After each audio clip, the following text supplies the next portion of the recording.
Good evening, ladies and gentlemen, and welcome back to the 19th hole. We are live on In Between Media, sports, lifestyle, everything in between. Make sure you like this video, subscribe to the whole damn channel, and jingle that bell for notifications. We have reached the Scottish Open, live from the sacred ground, North Berwick, Scotland, for the Scottish Open. It's going to be a fun one at the Renaissance Club. Let's jump right into it across the pond.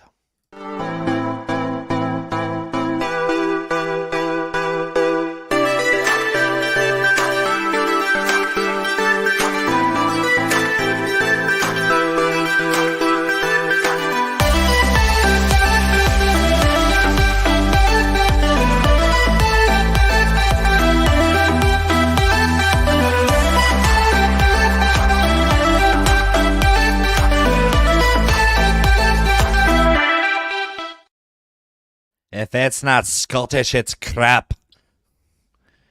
I mean, it's fun to have a tournament in Scotland. We're gonna have 2 weeks in a row over there in Scotland. The Genesis Scottish Open from the Renaissance Club this week. But before we jump into that, Connor, one hell of a week for the show last week.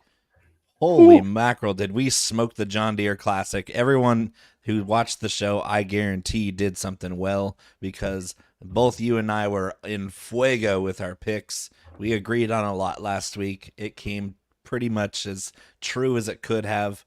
Davis Thompson was on both of our cards.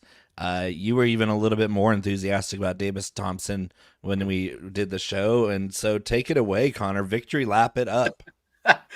Not only was I super high on Davis Thompson, but I was all over Luke Clanton, like all over.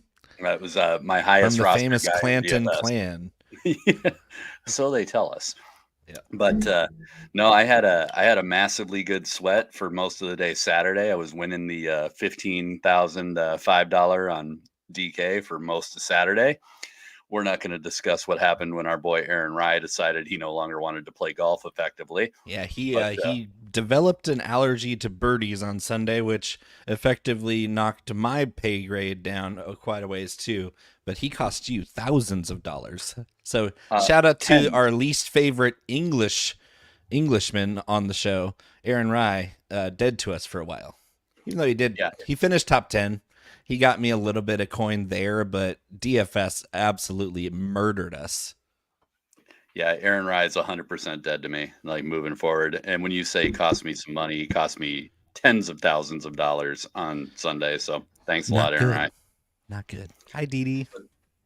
But we lick our wounds and we carry on. But no, all in all, I think one great takeaway from 2 years in a row at the John Deere is our modeling and what we've been doing there has worked hot back to back. So smoking hot. If you're gonna watch a show next year, make sure it's the John Deere, because we got a pretty good track record cooking. I think that's most tournaments across the whole season. We're absolutely slaying it. She bought a big time bundle from my website. She's donating stickers to the YouTube channel. Dee's a raving fan. We love you too, Dee. The most. Absolute most. So Aaron Ryder drove us both to drinking. Even though we did win, we could have won so much more if not for him. Maybe take off one of your stupid gloves, take off your iron covers, change it up, because that was an abysmal Sunday performance, Aaron Ryder. And I'm drinking not English whiskey. I'm drinking Scotch whiskey this week. Scotch. Glenfiddich 12 to be exact. Oh, lovely. It's quite lovely. As we were discussing before the show, I was all about having some scotch with you tonight, and then I spent a little bit of time in my backyard getting absolutely mauled by mosquitoes and sweating to the oldies. So we're just enjoying a little citrus circus, a little seltzer, little vodka seltzer. Hey, that'll keep the skeeters away for a little while. Sounded more refreshing. So yeah, and anything to keep the mosquitoes away. We were cleaning our pool last night, and I got absolutely lit up by mosquitoes. They're thick this time of year. Yesterday was supposed to be our last day over 100 for the last 2 weeks. But today it snuck up to 101, so the streak continues in NorCal. I think we're at 15 or 16 straight days over 100 degrees, and we have another 5 on the horizon. Whew. Yeah, stay safe, my friend. That's no joke. That's it's not fun because our pool is like 92 degrees, so it's not even refreshing. Like you get out and you're like, oh, I have to jump in a cold shower just to cool down from my bath in the swimming pool, my chlorine bath. We're gonna have to like Amazon you an ice bath or something, dude. That'd be nice. Dee, get on that. One of those cold tubs. I'll tell you Actually, what. we do the cold plunges in the winter when the water's like 55 degrees. That's amazing. Poor Dee. She gives you an inch, you take a mile. Unbelievable. Hey, I'm not going to turn it down. We love Dee. We don't expect anything from her, but she keeps delivering, so we love you even more. And yes, you should like, subscribe, share, ring the bell. Say hi to Dee in the comments, everyone. Yep. Seriously, Bo, I'm just gonna have Dee do the intro moving forward, man. You're done. Good. I need a week off. At least. Let's hit this intro. You want to talk about anything else before we jump into the Renaissance Club? I mean, the only other thing that happened in the golf world this week, and I'm actually kind of pumped about it. Mr. Keegan Bradley will be captaining the Ryder Cup, so I think that's a win, man. Keegs, I got anybody but Zach Johnson is a win.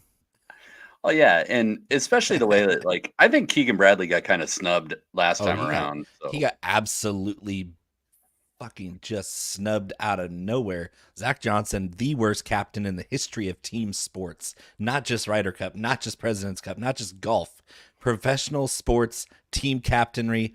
Zach Johnson, the absolute worst of all time. He will never be usurped in that title. Terrible human being, terrible Ryder Cup captain. Good riddance, bye, so long. Even just the fact that he left Keegan Bradley off that roster last time, unforgivable. And the fact that he talked Jordan Spieth into hitting a 3-wood into the wind over bunkers and water. Yeah, you're an idiot, bro. Get out. So you don't want the autographed Zach Johnson pin flag that I sent you for Christmas this year, huh? Okay. As long as you can tell me it's some other ZJ. Like if you don't know, you can't afford it. You can't afford it. And on that note, let's hit the caddy notes.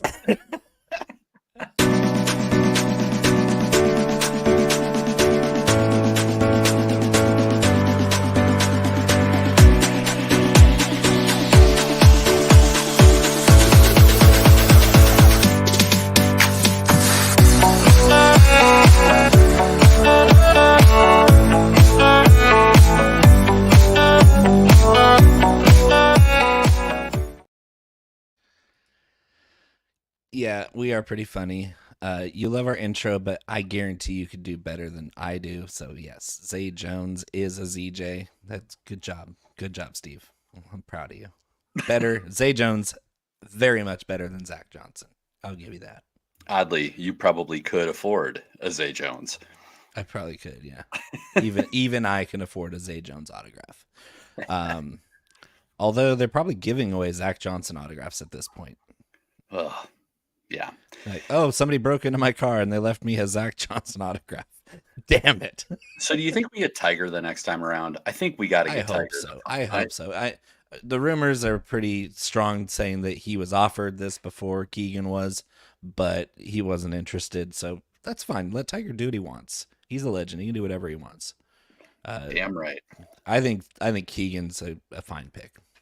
I think Keegan's going to be. It's at Bethpage Black. That Nor'easter crowd's going to be pretty rowdy behind Team USA to completely redeem themselves after getting embarrassed in Italy last year. Here's hoping. All right. Renaissance Club. Without further ado. North Berwick, Scotland. Yes, the Genesis Scottish Open, par 70, 7,237 yards. Fairways are a mix of fescue and bent grass. Greens, depending on where you read it, you look at the PGA website, it's a mix of bent and fescue. If you go off of our notes from last year, it's just fescue. But either way, slow and a little bit tricky. Not a surface that these guys see often. So it's a modern link style course. We got 3 par 5s, 5 par 3s, and 10 par 4s. Biggest defenses here: deep pop bunkers, longer than average native areas, kind of like a deep rough.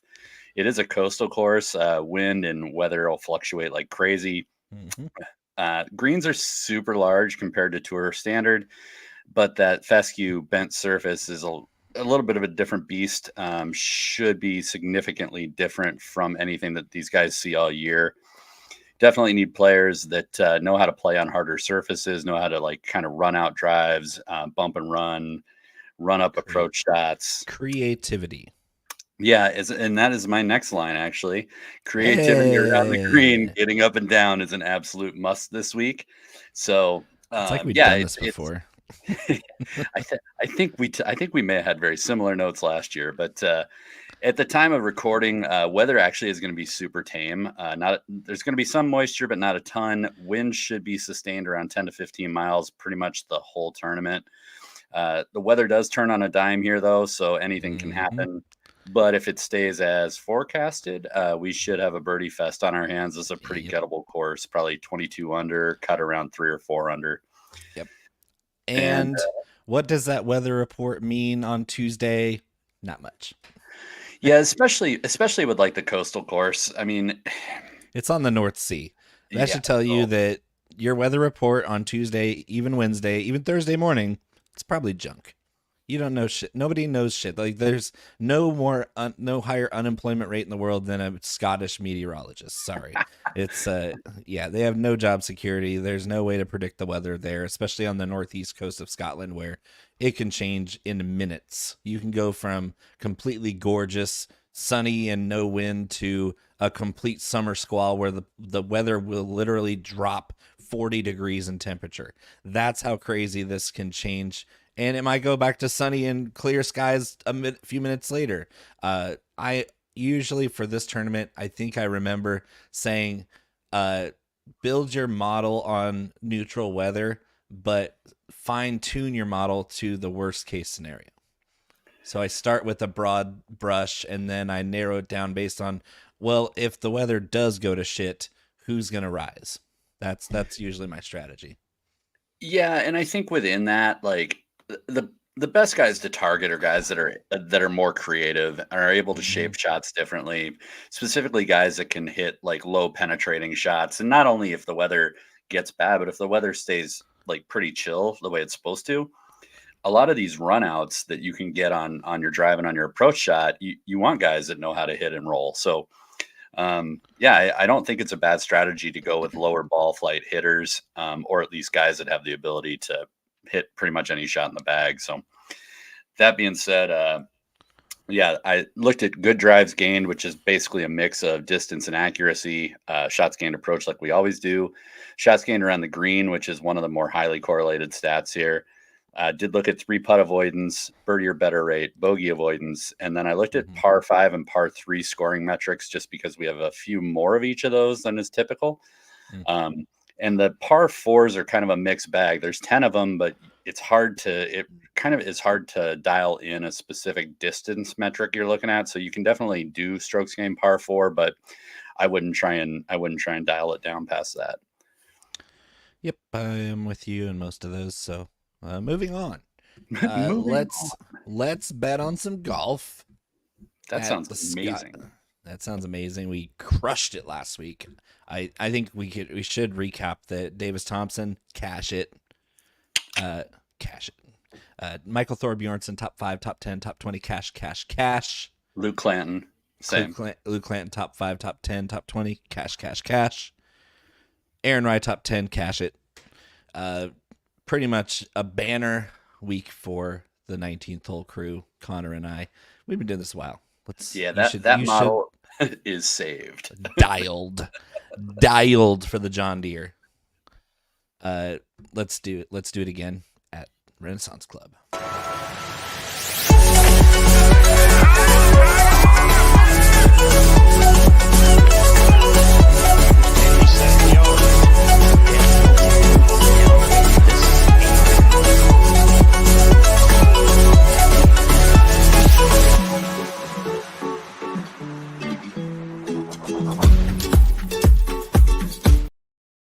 Once again, Brad, Chad, and Thad proving that they are all beard, no chainsaw.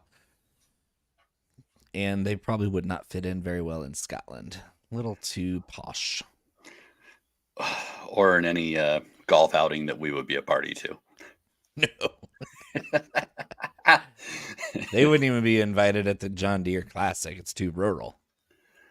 Yeah, Steve, I tried to wear the same size shirt last weekend. I got some looks, but hey, when you're built like perfection, all you can do is form fit too small a tee. Built for comfort, not speed. So, Conor, Rory McIlroy, we haven't seen him since he imploded at the U.S. Open. And I have a feeling this guy's going to be a little bit pissed that he gave that one away, didn't end his decade-long major streak, and he comes into this place, the Renaissance Club, as defending champion. I think we're going to see a different Rory, a chip on the shoulder, pissed off, ready to rock and roll, go low. Whether the weather's shit or not, Rory is the favorite, and for good reason. I'm still seeing him at plus 800 on some of the books, plus 750 on most of them. Fire the cannons. We're betting aggressive on Rory this week. Am I right? You are right, and we're going to stay on Rory right through next week too. Oh, absolutely. Same strategy we did last year. Like this little swing, like this is prime time to get on Rory. We were on him here last year when he won. We rode him into the next week, and I'm planning on doing the same thing again here. So he's good at golf, guys. And yeah, that turns out. Renaissance Club is, even though it's Scottish, bomb and gouge central. Power plays here. If you can hit the ball a long way, if you can flight the ball different heights like Rory can, absolutely. The famous plaque on the 18th fairway for his 2-iron into the 40-mile-an-hour breeze to 5 feet. One of the best golf shots ever hit in the history of golf. It happened here last year in the worst conditions. And here you go, where if it's benign, he's going to go low. If it's nasty, he's going to go lower than everybody else anyway. Yeah, and there's a couple things that stood out to me with Rory too. Not that we need to sell Rory, but I was really surprised at how good the around the green and wedge play has been. His short game's on fire. Yeah, if you had told me based on an eye test, if I thought he was like having a great wedge season, I would have told you no. But he rates out 5th in this field, so he's been really good there. He's number 1 in the field for bogey avoidance, number 1 in strokes gained par 4, number 1 in strokes gained tee to green. I mean, you name it, he's built to do well here. Hence why he won last year. He's got every shot in the book. So let's get back on him. Any reason to pivot to Xander Schauffele for a little bit more money? He did win this 2 years ago in terrible weather. He's got the full bag creativity, the artistry that we're looking for here. There's a reason why he's among the favorites here at plus 850.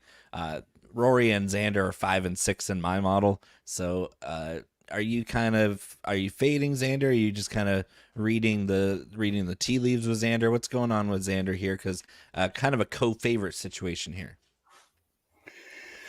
So with Xander, I think I'd prefer it if it was going to be a little worse. So if we get a weather report that leads us down that path, I think I'm a little more apt to bet him. Mm-hmm. Yeah, he won here in a monsoon 2 years ago. Yeah, what was he, like 7 under, I think? Yep. Grinder tournaments, Xander plays really well. Here's the biggest thing that sticks out to me though with Xander, and I think we've kind of watched this over the course of the season. He's 65th in this field around the green. Like it's not necessarily a stat that I'm loving in terms of trying to marry him up for a good course fit. So I know he's won here. I think you got to take that kind of in a bit of a vacuum and understand that like that year was incredibly difficult conditions.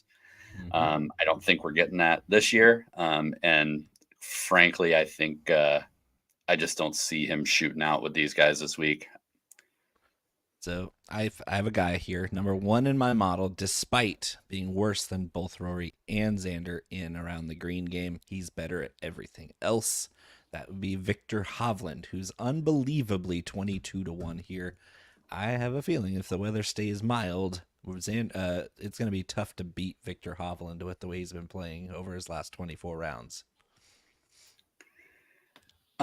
So I've got somebody else. I'm not in on Victor this week, but But I thought I'd throw that question at you.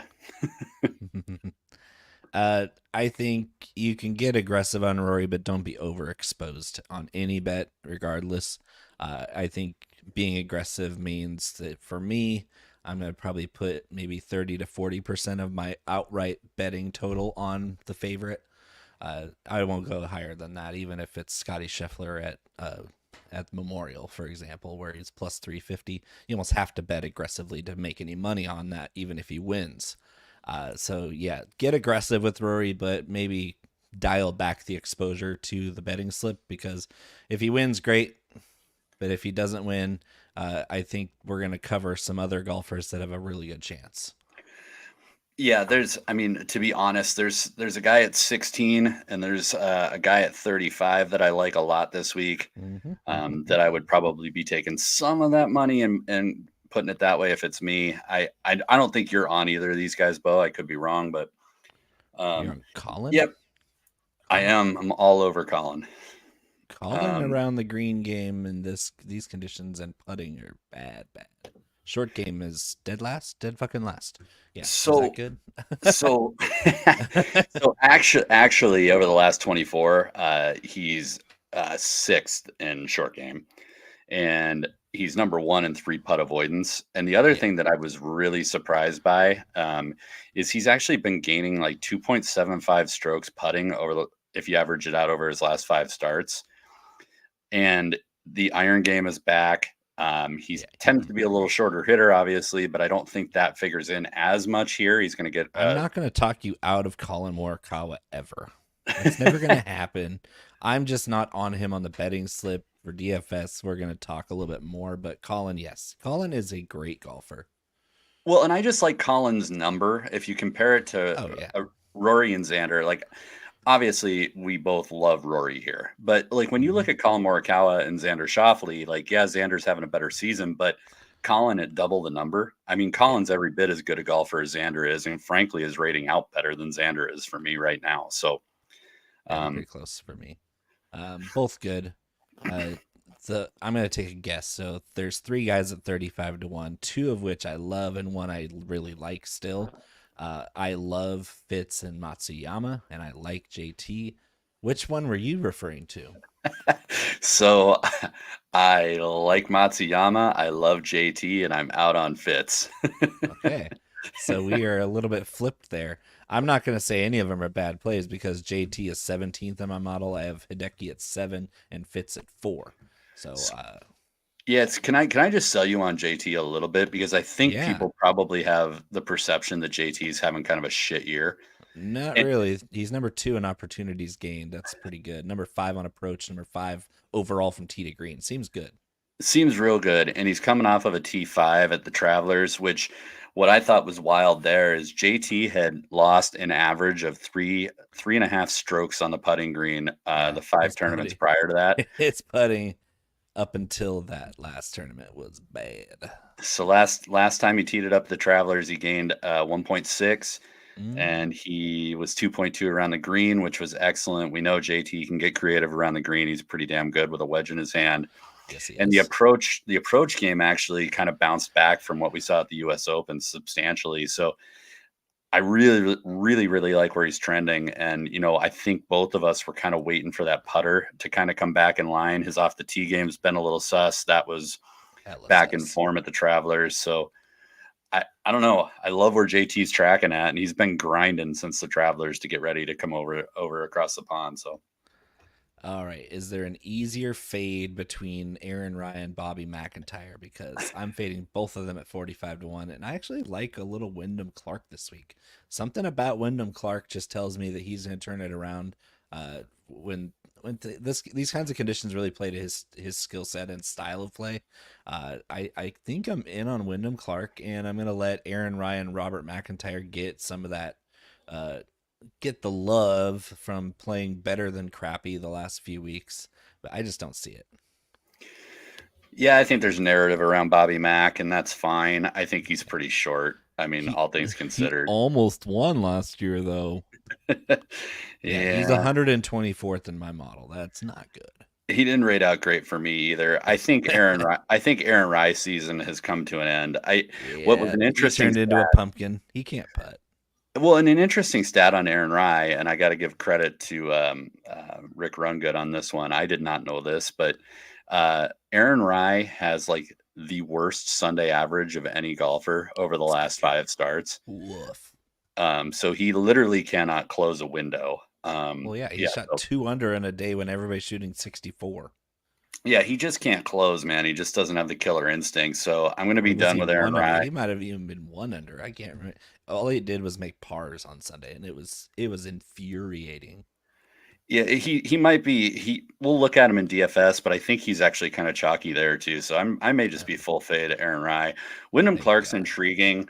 You Mhm. hope that he finds some of the form that we've been waiting on most of the season. Yeah. We did skip over a couple guys. Steve had a question about how we feel about Fleetwood and Minwoo. I'm probably I more Minwoo than Fleetwood, but yeah. I'm not in on either of them really. So here's the difference. Minwoo Lee has actually won this event before, just a few years ago, and Tommy Fleetwood has never won anything ever. So if you can play Tommy Fleetwood if you need a guy to make the cut in DFS. Like if you want a 6 out of 6 cash lineup, play some Tommy Fleetwood. But if you want an upside to win this thing and to score a ton of points or burst into flames, Minwoo Lee is your guy. He can't hit approach shots, but he's got a really good short game, at least putting wise, and he puts himself in good scoring opportunities. I'm out on both of them, honestly, because Minwoo Lee's approach game has been so atrocious this year that I don't think he can put it together enough at this golf course this year. Yeah, I'm out on Minwoo for sure. Fleetwood's intriguing for DFS purposes, but he's spendy. The And biggest low red flags, upside. the biggest red flags with Fleetwood are the birdie or better rate. He's Mm-hmm. 64th in this field, and he's 42nd around the green. His approach is starting to fall off a little bit. If you look at it, he was tracking in the top 10 for like the last 6-8 starts. He's now dropped out of the top 15. So. So Uh, guess what I have Fleetwood at in opportunities gained? 115th. yeah, that's not good, Bob. Woof. And then, yeah, Elliot asked if we think Xander has a chance. I think Xander has a chance. I like Xander better with shitty weather. So, Okay. um, We've been on, and he's played here before very well. He can't putt, but he can do everything else well this year, and his putting has been way better this year. I like Ben on this week. so I only got room on the card at 55 for one person. It's not going to be Ben on. Is it But Dietrich? it's actually Davis Thompson. Let's go. So I am not afraid to go back to the well on Davis Thompson. He's hot. He's super hot right now. Super hot, man. 3 top 10s and a win in his last 4 starts. I mean, Pretty sure we talked about that last week, where it's like this guy's in a field that he can beat. He's young, he's hungry, and he's blazing hot. well, and nobody scores more birdies than Davis Thompson in this field. So there's that. And then he's number 2 for around the green. So if he misses the green, he's just really creative at getting up and down. Tops in par 5 scoring, 4th overall in tee to green. Like none of these stats have slipped because he's kept the form and he's coming off a win. So I know the narrative always in betting and DFS is you don't want to play the guy that just won. I gladly will go back to the guy that just won because he's in excellent form. What was our beer bet last week? I don't even remember. We got to go back and look because I think I won it. I think it was close though. Like they were both good plays. Dude, we got to start partying with Elliot. Look at this guy's got some coin. Hey, scared money don't make money. Yup. So yeah, I don't have any problem though with Ben On. I think Ben On's having a great season. I think I would prefer Ben On somewhere where you potentially don't have to worry about hitting the ball high. Ben On does have a little higher ball flight than I would like. Mm-hmm. But that's like I said, I just prefer Davis Thompson in that range, but I can't fault you for wanting to play Ben On. So my number 2 guy in my model is 90-1. Denny McCarthy. Denny McCarthy from Montgomery County, Maryland. Denny rated pretty well for me too. I have a different guy at 90 that I'm going after, but I'll let you tell the fine folks about Denny. So there's lots of guys at 90 that I actually like. EVR is in play here. Adam Scott's in play here. Siwoo Kim's in play here. Even Sebastian Soderberg is in play here at 90 to 1. Mathieu Pavon is at 90 to 1. Everyone except for Alex Noren, who's 154th in opportunities gained in this field, he can get lost. So yeah, I think you're fine. I like Denny better. He's number 2 in my model because he's top 5 in par 4 scoring, bogey avoidance, putting, opportunities, short game, and approach. That seems good. Yeah, no, I love Denny too. Denny's probably going to find his way onto the card. My big one in there at the 90 is Sebastian Soderberg. Hey, I knew it. We skipped right over another Euro guy that I have a ton of interest in too this week, and Tom McKibben at 70 to 1. But Lord knows McKibben's going to be chalky as all hell in DFS, but you should probably throw some top 20 action on him. Yeah, that's like the name that keeps coming up no matter what. If you search betting on this, like you know why, Connor? Do you know why? I do know why. He's really good. He is really good. And he's been playing really good. I was surprised with Soderberg though. Like honestly, he's in the last 5 starts, he's got a 3rd and 3 T2s. Mm-hmm. So I mean, he's in excellent form too, and he's a hell of a putter. Soderberg. Good around the green guy. If there's anything Soderberg. anything about him that kind of sucks, it's his driving. Like he's not the most accurate and he's not very long. These fairways are so wide. I don't care. You know who's really good at 100 to 1? Especially if the weather gets a little shitty and the wind picks up. Shout out NorCal. Kurt Kitayama. Mm-hmm. Runner up. What was it, last year, the year before? 2022, yeah. Runner up here. Guess what? If the wind picks up, which it's very liable to pick up, I think Kurt Kitayama is an outstanding play, especially at 100 to 1. Are you kidding me? Yeah, I think Kitayama's, like, I talk about him a lot this way. Like, I don't know that I love the outright, but I love him to make some noise. I really like him in DFS, and you talk about it a lot with Kitayama. It's the shot shaping prowess. It's the ability to hit a good stinger. This guy knows how to run a golf ball. You can't grow up playing golf in NorCal without knowing how to play in wind. Like, it's just windy all the damn time here, and it's strong, dry winds, just like what you get here. You get the crazy gale forced winds in a storm. We're out there playing anyway. It don't matter if it's 110 degrees. We're out there playing like idiots getting a heat stroke. It's what we do. So yeah, if the weather doesn't stay mild like it's forecasted, which I don't carry any weight with the forecasted today because Scotland is crazy. But Kurt Kitayama, if we start to get closer to Thursday tee off, he's got the morning tee time on Thursday at 7:55 a.m. That's pretty nice. I want that tee time group, especially if the weather's going to be a little nasty. I want Kurt Kitayama on the card. Yeah, no, Kitayama's going to get a couple bucks out of me too. I mean, it just for a number of reasons. If the weather gets shitty, good. He's a good bet. If it doesn't, he's still a good bet. Like I love the numbers too soft. The numbers too soft. Pretty simple. Yeah. No, I would be all over Kitayama too. Justin Rose. So, Justin Rose. Again, I think I defer to somebody who doesn't have the same type of ball flight as Justin Rose. Like he's just a higher ball hitter. Yeah. And his around the green game's been really suspect lately too. Yeah. So Jordan L. Smith, Englishman. That's my guy at plus 150. Yeah. Yes, sir. You know who I'm also going to throw in a little bit is the Italian Guido Migliosi. Yeah, we took a couple stabs at him last season. He's a good play.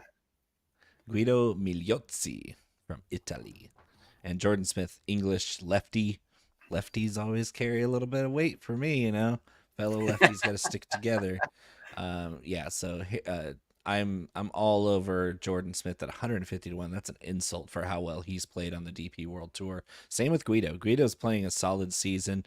A lot of these DP World Tour guys are 75 top DP World Tour guys and 75 top PGA Tour guys in this field.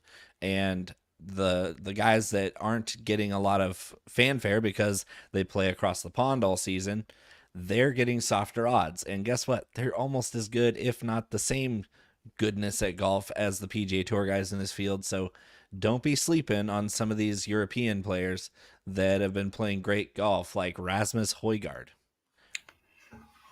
But yeah, and before you move off Jordan L. Smith, I mean, he's coming off a T2 at the BMW International. So, I mean, again, good form. How far down is Rasmus? I'm still not seeing him.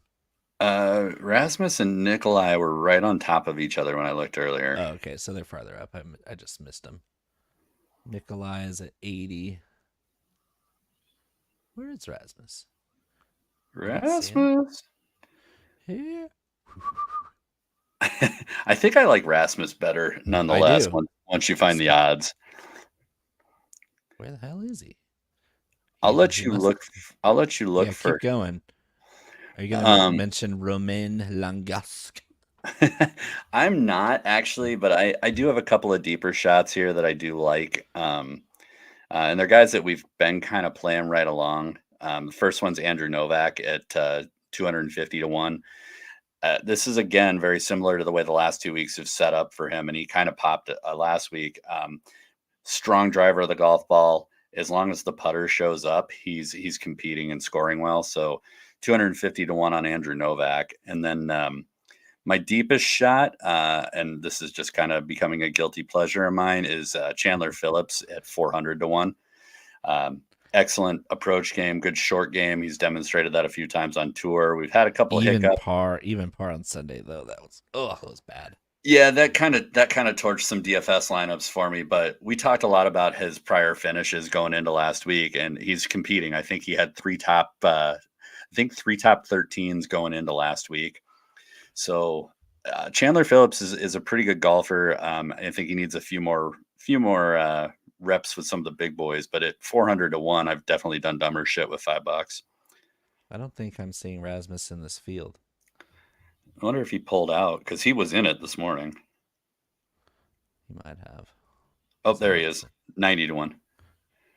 Maybe I'm just blind. He's sandwiched in between Soderberg and Pavone. Yeah, he's not on my board. Oh, well. Maybe I need to refresh my page. Anyway, yeah, 90 to 1, great pick. Where is my guy here? Elliot, if you want to throw $5 on Phillips to be first round leader, I don't think that's a horrible idea, but hey, one of our guys put $5 on Hayden Springer because of us last week and won $400 and something. That's a good pick. Like I was saying, he was a good pick, deep shot for DFS, leverage play. We both have talked about him a lot on the show. So a ballsy pick to throw a first round leader bet at 100 to 1 on Hayden Springer, but it paid off because the dude shot a 59. So kudos to our guy that did that bet and won last week. Excellent work. The John Deere Classic. My deep shot is Lee Hodges. Like it. And I think that's it. I'm not really going too deep because I'm going so heavy at the top. But DFS, we're going crazy. We got a big pool this week. Yes, sir. Definitely got a big pool. Got a big pool. I'm going to put my fat ass in it. Yes, sir. All right. You ready? Yes, sir. No trunk slams. We're going to try to do it 2 weeks in a row with no trunk slams. That's a winning streak. It has happened before. The club is well. This would be a wrestling class.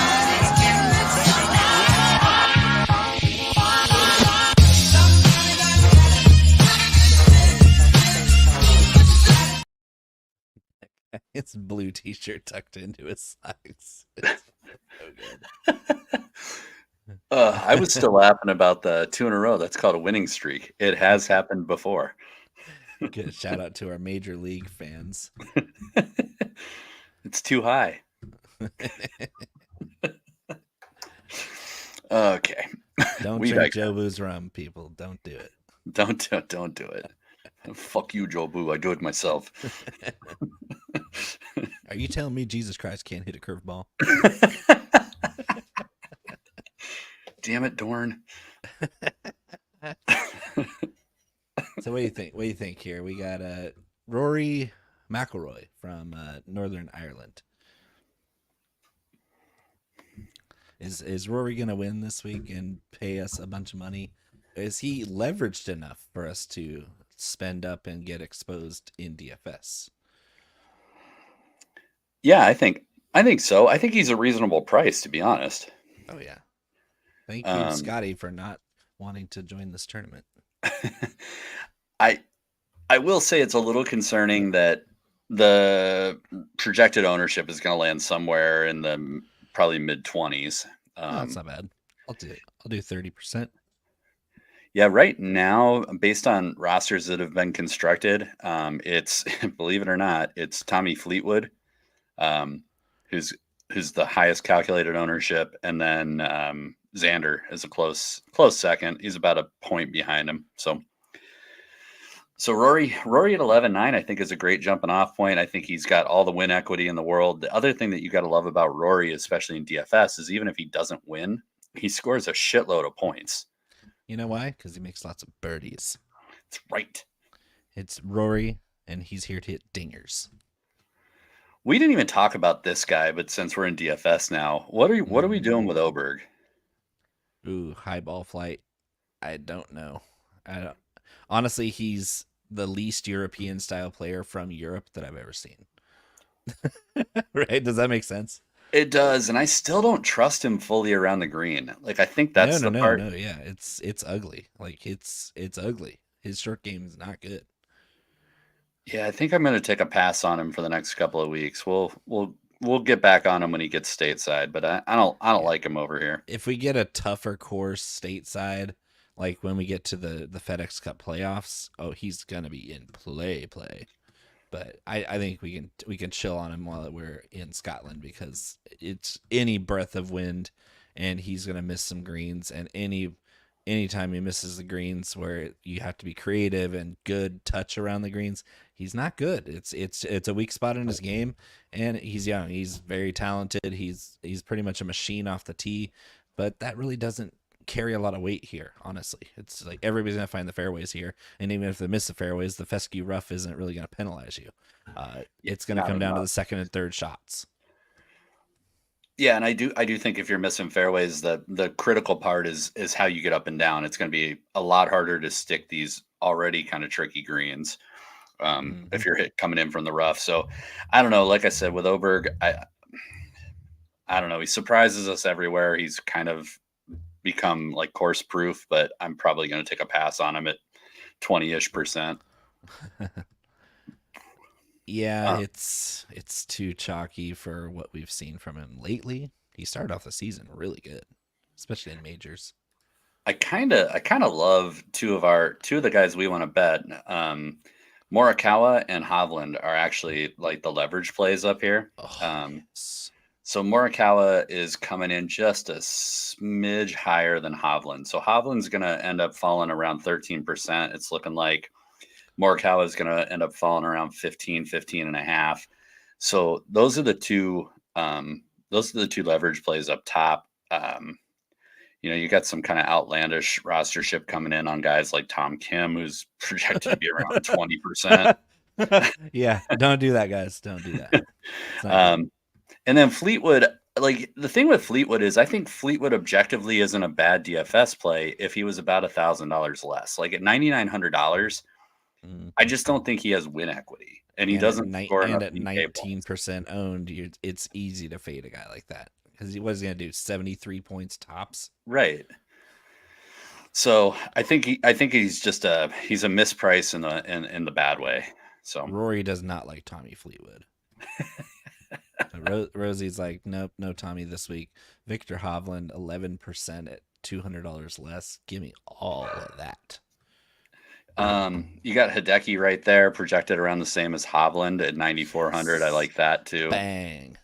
Minwooly's too chalky for me. Too chalky. Fitz is leverage as hell. So Fitz is my leverage play of the week. Just putting it out there.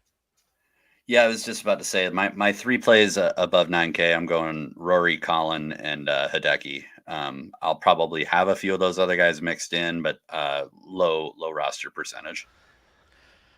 is Corey Connors leverage, or is he going to get his ass kicked in Scotland? Because I'm kind of on the fence. His ball striking is obviously amazing. His short game is obviously not.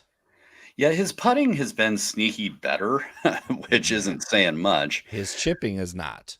Yeah, this is not the best course for Corey Connors. I think in a lot of ways, if the weather was going to get kind of shitty, I think I would actually like Corey Connors more, just because of the accuracy off the tee and on approach. But he's got a little higher ball flight too. Can't putt, can't chip. 8,900. I'm just going to go down to Justin Thomas, who is like mega leverage. Mega leverage. So, oh man, that's a good one.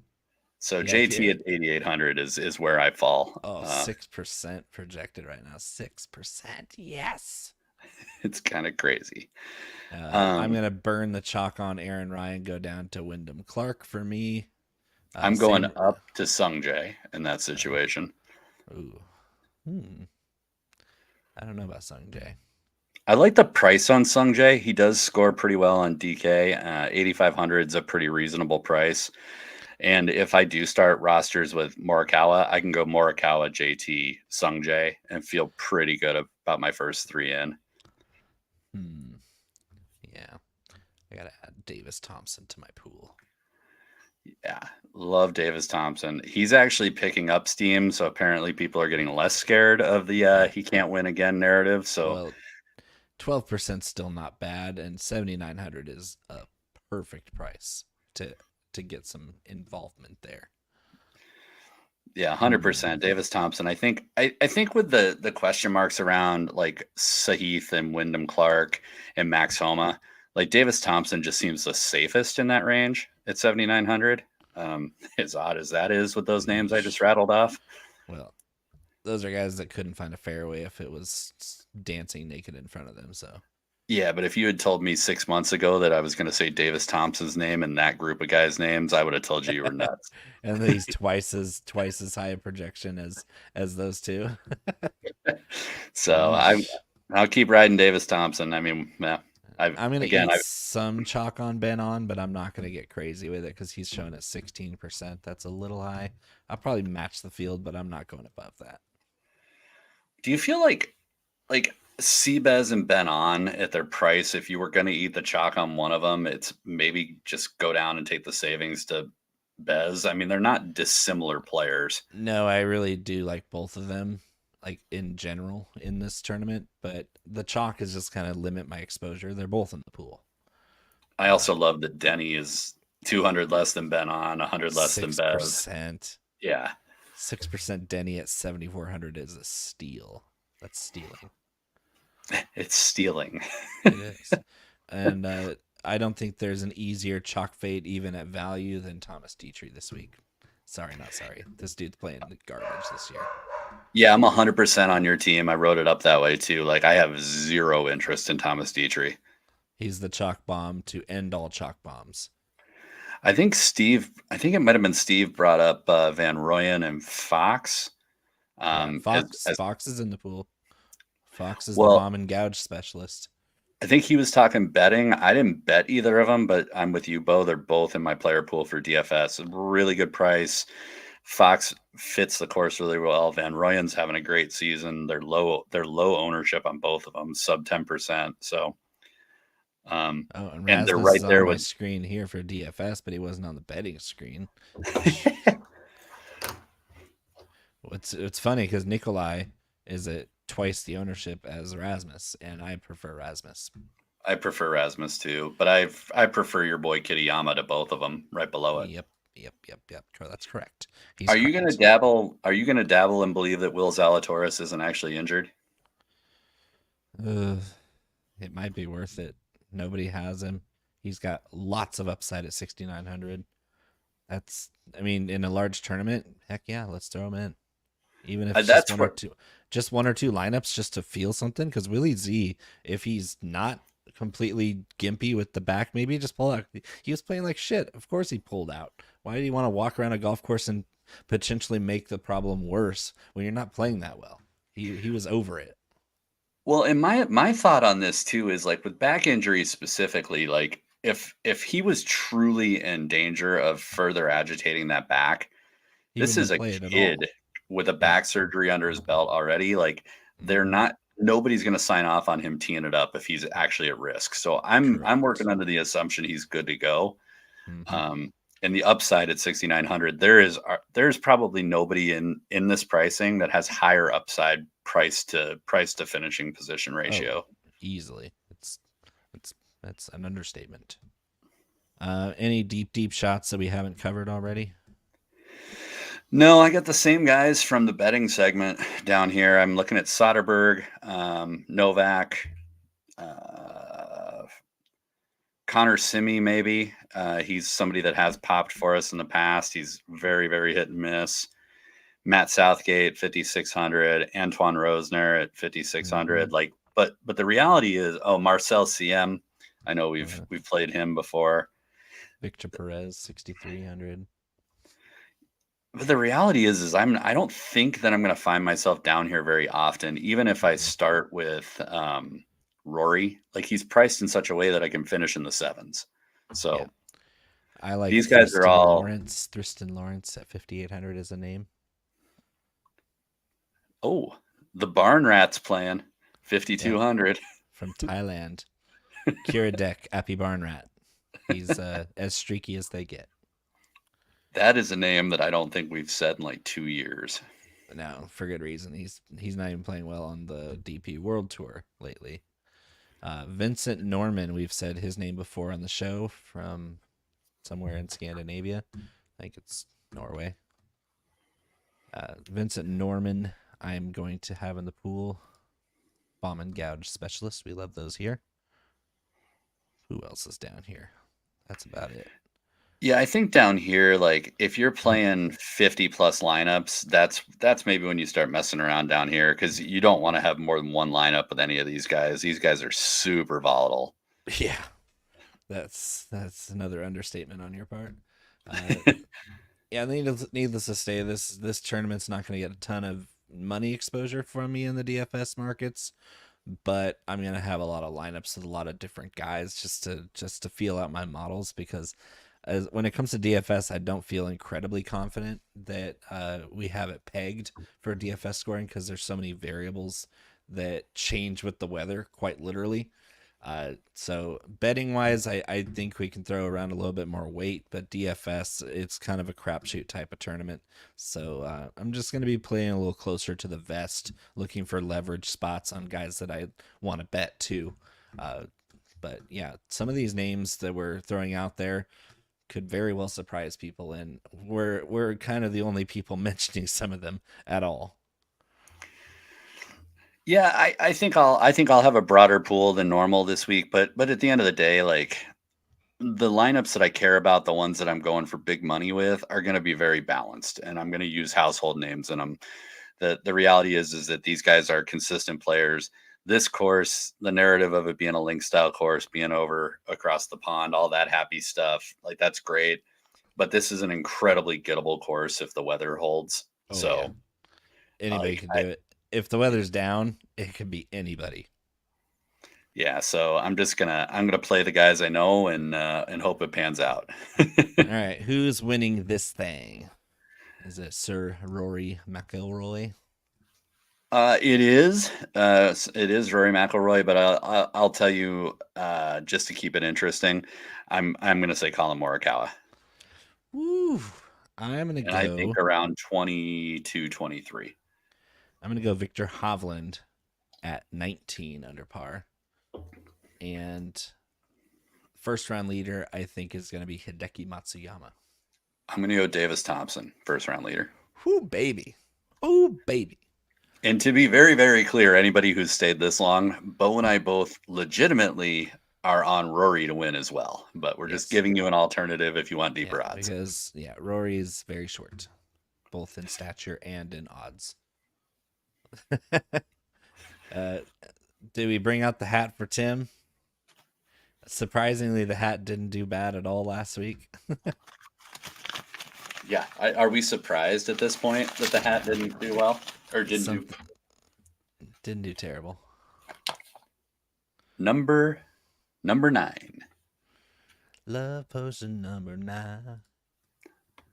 Go ahead. You're going to love my number 9. You're going to love my number 9. Who is Thomas Fleetwood Esquire. it? Ooh, Sir Tommy from England. The winner of 0 tournaments. And my guy is maybe or maybe not injured, but he's a friend of the show, William Zalatoris from Texas. I love that. Dude, the hat. I came around to Willie Z in the last 10 minutes, and I don't know. The hat may have just sold me. The hat knew you had to draw number 9 so he could be from my side. The hat may have just sold me. The hat abides. All right, Willie Z, take all the Percocets and Toradol to get yourself numbed up. We need to go win a golf tournament. Be sure to tune in next week when we talk about a course in a tournament that we are both genuinely pumped to talk about. Excited. The Open Championship will crown the champion golfer of the year for 2024. And finally, it will not be Brian Harmon anymore. The worst champion golfer of all time. Anyway, we love you, Dee Dee, and everybody else, even Tim Burke, who is only here for the hat pick. We love all of you. Your ass. Yeah. Join us next time for the 19th hole for Royal Troon. We won't be there in person, but we'll be there in spirit. Any parting words, Connor? No. Win some mother frickin' money this week. I want my $15K back, damn it. Yeah. Get on it, Aaron Rye.